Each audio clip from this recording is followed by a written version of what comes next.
आज लेक्चर 5 में हम लोग conditional statement, conditional operator, relational operator, conditional और branch statement, simple if statement, if else statement, nested if statement का discuss करेंगे। अब हम लोग यहाँ पे कंडीशनल स्टेटमेंट के बारे में देखेंगे। अभी तक हम लोग सीक्वेंशियल प्रोग्राम देख रहे थे, अब हम लोग कंडीशनल प्रोग्राम देखेंगे। कहने का मतलब हुआ, जैसे आपको हम बोल रहे हैं आप पढ़िएगा तो पास कीजिएगा, तो पढ़ना यहाँ पे कंडीशन है, पास करना और फेल करना स्टेटमेंट हुआ। मीन्स पास करना और फेल करना डिपेंड कर रहा है पढ़ाई पे, तो पढ़ाई यहाँ पे कंडीशन हो गया।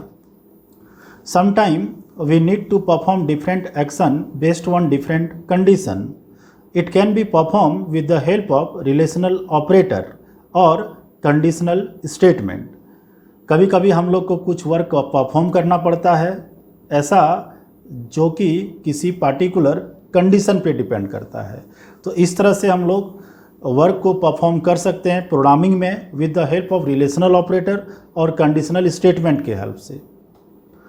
कंडीशनल ऑपरेटर जो है ग्रेटर देन, जैसे एग्जांपल ए का वैल्यू 4 हुआ और बी का वैल्यू 2 है, तो हम लोग बोल सकते हैं A is greater than B. Means जो तीर मार रहा है वो बड़ा है, जिसको मार रहा है वो छोटा हुआ। कहने का मतलब यहाँ पे ए तीर मार रहा है बी को, तो ए बड़ा हुआ और बी छोटा हो गया। लेस देन, एग्जाम्पल ए का वैल्यू 2 है और बी का वैल्यू 4 है, तो हम लोग इसको लिखेंगे A less than B. Less than, greater than or equal to, greater than or equal to, less than or equal to, equals to. अगर हम लोग एक इक्वल्स लगाएंगे तो वैल्यू असाइन करेगा, अगर 2 लगाएंगे तो कंपेयर करेगा। Is not equals two means अगर ए का वैल्यू 2 है और बी का वैल्यू 4 है, तो हम लोग बोल सकते हैं A is not equals to B. Relational operator and, single ampersand लगाएंगे तो एड्रेस होगा वेरिएबल का, डबल लगा देंगे तो एंड हो जाएगा। If both condition true then statement will be execute. मतलब 2 कंडीशन जब ट्रू होगा तो स्टेटमेंट को एग्जीक्यूट करेगा। कहने का मतलब हुआ, आपको हम बोल रहे हैं हम फिलहाल तभी जाएंगे जब आप जाइएगा, मतलब हम और आप दोनों जाएंगे तो ही जाएंगे, अदरवाइज नहीं जाएंगे।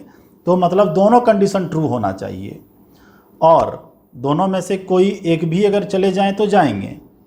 मीन्स अगर आप नहीं जा रहे हैं तो हम अकेले जा सकते हैं, अगर हम नहीं जा रहे हैं तो आप अकेले जा सकते हैं। इस तरह कंडीशन में हम लोग और लगाएंगे, और अगर जब दोनों को जाना हो तो फिर हम लोग को एंड लगाना होगा। Is not. कंडीशनल और ब्रांचिंग स्टेटमेंट के अंदर simple if single selection, if else two way selection, nested if nested if means if के अंदर इफ होगा, उसी को हम लोग नेस्टेड इफ बोलेंगे।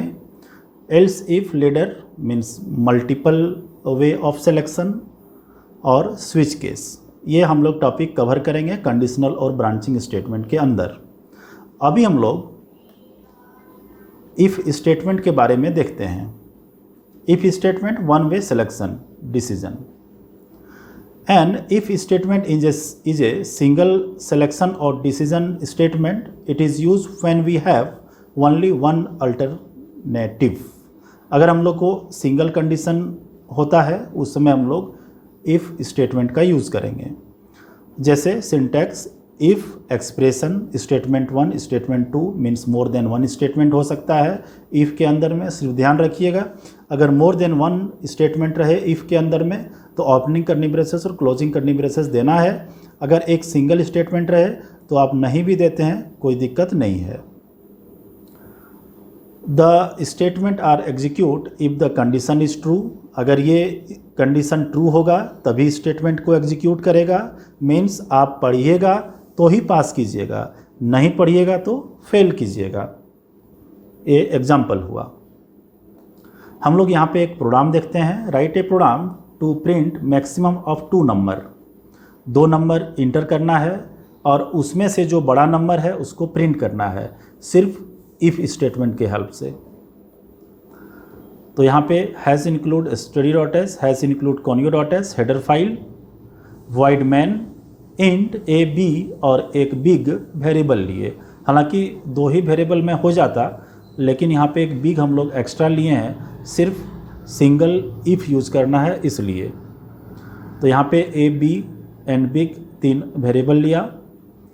इंटर 2 नंबर, यहाँ पे स्कैन है %d address of A and address of B में वैल्यू जाएगा 5 और 8। हम लोग यहाँ पे वैल्यू इंटर किए, ए में चला गया 5 और बी में आ गया 8।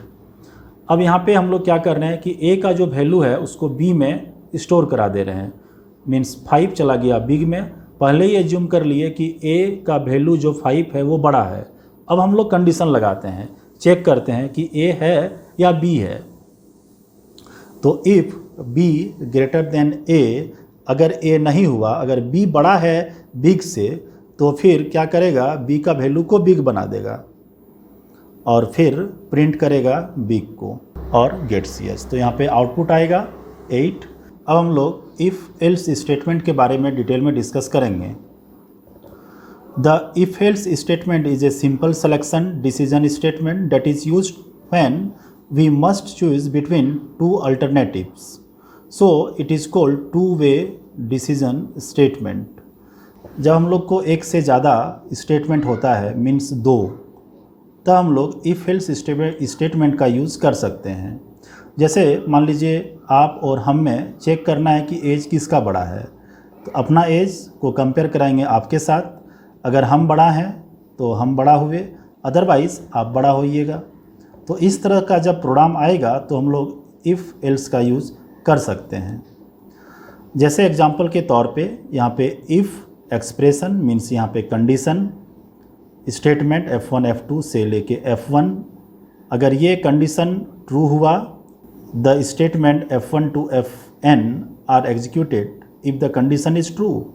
अगर ए कंडीशन ट्रू होगा तभी ये एग्जीक्यूट करेगा, अदरवाइज एल्स में जाके S1 से लेके Sn तक स्टेटमेंट एग्जीक्यूट करेगा। ये सिंटैक्स हुआ। इसका फ्लो चार्ट कुछ इस तरह है। मान लीजिए यहाँ पे कुछ स्टेटमेंट है, अगर कंडीशन ट्रू हो सकता है या तो फॉल्स हो सकता है। अगर मान लीजिए ट्रू हुआ तो स्टेटमेंट F1 से लेके Fn तक एग्जीक्यूट करेगा। अगर ये कंडीशन ट्रू हो गया तो एग्जीक्यूट करने के बाद एंड करेगा। अगर मान लीजिए ये कंडीशन फॉल्स हो गया तो फिर यहाँ पे एग्जीक्यूट करेगा और फिर स्टेटमेंट एंड होगा। ये एक तरह से फ्लो चार्ट हुआ। कहने का मतलब जब हम लोग वैल्यू को एंटर करेंगे तो कंडीशन में आएगा, कंडीशन या तो ट्रू होगा या फिर फॉल्स होगा। अगर कंडीशन मेरा ट्रू होता है तो F1 से लेके Fn तक एग्जीक्यूट करेगा और स्टेटमेंट एंड होगा। अगर नहीं तो फिर S1 से लेके Sn तक एग्जीक्यूट करेगा। दोनों स्टेटमेंट एग्जीक्यूट नहीं करेगा, दोनों में से कोई एक ही स्टेटमेंट एग्जीक्यूट करेगा। मीन्स एक ही ब्लॉक स्टेटमेंट एग्जीक्यूट करेगा। अब हम लोग एक प्रोग्राम देखते हैं, write a program to enter 2 number and print greater number. पीछे में हम लोग सिंपल इफ़ स्टेटमेंट लगा करके ग्रेटर नंबर प्रिंट किए थे, इसलिए हम लोग को वहाँ पे एक बिग वेरिएबल लेना पड़ा था। यहाँ पे हम लोग को 2 अल्टरनेट है, इफ़ या नहीं तो एल्स। फिर हम लोग को यहाँ पे थर्ड वेरिएबल लेने का ज़रूरत नहीं है। यहाँ पे हैज़ इंक्लूड स्टैटस कॉन्यूटस लिए, हेडर फाइल, वॉइड मैन, ए और बी 2 वेरिएबल लिया। यहाँ पे इंटर 2 नंबर मैसेज दे रहे हैं। एड्रेस ऑफ ए में वैल्यू 6 और एड्रेस ऑफ बी में 4 गया। अब यहाँ पे कंडीशन लगा रहे हैं कि if A is greater than B means 6 greater than 4, हाँ हो रहा है, तो फिर ये स्टेटमेंट को प्रिंट करेगा, means A is greater number. अगर मान लीजिए यहाँ पे ए का वैल्यू 4 होता और बी का वैल्यू 6 होता तो फिर क्या होता, एल्स में आके बोलता बी इज़ ग्रेटर नंबर। तो इस तरह का प्रोग्राम हम लोग इस तरह से बना सकते हैं। अब हम लोग आगे इसको डिटेल में देखेंगे, 5-10 प्रोग्राम बना के कंसेप्ट क्लियर होगा with dry run. The nested if statement. Nested का मतलब होता है इनसाइड, मीन्स इफ या फिर एल्स इफ के अंदर में दूसरा इफ रहे, तो उसको हम लोग नेस्टेड इफ बोलते हैं। एन इफ और if else statement with in another if or if-else statement is called nested if statement. When an action has to be performed based on many decisions involving various type of expression and variable, then this statement is used, so it is called multi-way decision statement. एक यहाँ पे syntax देखते हैं। If condition के अंदर दूसरा condition लग रहा है। यहाँ पे देखिए, इफ अगर ये कंडीशन ट्रू होगा तो फिर इसके अंदर आ रहा है, और यहाँ पे फिर से कंडीशन लग रहा है। अगर ये कंडीशन ट्रू होगा तो फिर यहाँ पे ब्लॉक ए को एग्जीक्यूट करेगा। मीन्स ब्लॉक ए को एग्जीक्यूट करने के लिए दो स्टेटमेंट को ट्रू होना होगा। पहले ये कंडीशन ट्रू होगा तो फिर ये कंडीशन ट्रू होगा, फिर अंदर आएगा। अगर मान लीजिए ये कंडीशन ट्रू नहीं हुआ तो फिर एल्स में आ जाएगा। मीन्स ब्लॉक बी को एग्जीक्यूट होने के लिए एक कंडीशन को ट्रू होना जरूरी है। मीन्स या तो ए या बी ब्लॉक को एग्जीक्यूट करने के लिए पहला वाला कंडीशन ट्रू होना चाहिए। मतलब ये कंडीशन ट्रू होगा तभी इसके अंदर में आएगा और इफ एल्स को एग्जीक्यूट करेगा। इस तरह स्टेटमेंट को हम लोग नेस्टेड इफ बोलते हैं, क्योंकि एक इफ के अंदर दूसरा इफ है। और फिर इफ इस इफ का यहाँ पे एल्स है। अगर मान लीजिए ये इफ कंडीशन फॉल्स हो गया तो फिर एल्स में आके स्टेटमेंट सी को एग्जीक्यूट करेगा। अब इसी पे बेस्ड एक हम लोग क्वेश्चन देखते हैं। जैसे क्वेश्चन है, write a program to enter 3 number and print greatest using nested if. Means यहाँ पे एल्स इफ का यूज नहीं करना है, सिर्फ नेस्टेड इफ से बनाना है। तो प्रोग्राम स्टार्ट करते हैं।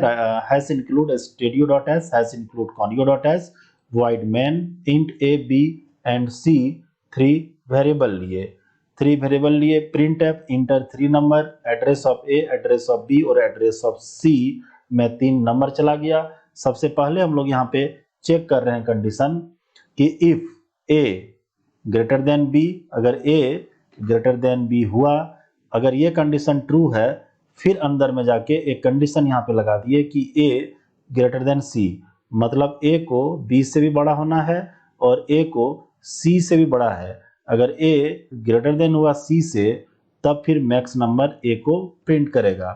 अगर यहाँ पे ए ग्रेटर देन बी हुआ और ये कंडीशन मान लीजिए फॉल्स हो गया तो फिर सी को प्रिंट करेगा। अगर मान लीजिए ए ग्रेटर देन बी नहीं है तो फिर एल्स में आएगा, और फिर यहाँ पे कंडीशन चेक कर रहा है कि B greater than C, then P B max number, otherwise C max number. तो इस तरह से आप एक 3 नंबर को फाइंड कर सकते हैं यूजिंग नेस्टेड इफ, कौन सा ग्रेटर नंबर है। तो हम लोग यहाँ पे आज हम लोग सिर्फ सिंटैक्स देखे। अब नेक्स्ट वीडियो में हम लोग प्रोग्रामिंग सिर्फ देखेंगे, इसलिए अगला वीडियो जरूर देखिएगा ध्यान से, क्योंकि जो आज हम सिंटैक्स बताए हैं इसी पे बेस्ड नेक्स्ट वीडियो सिर्फ क्वेश्चन रहेगा। Thank you.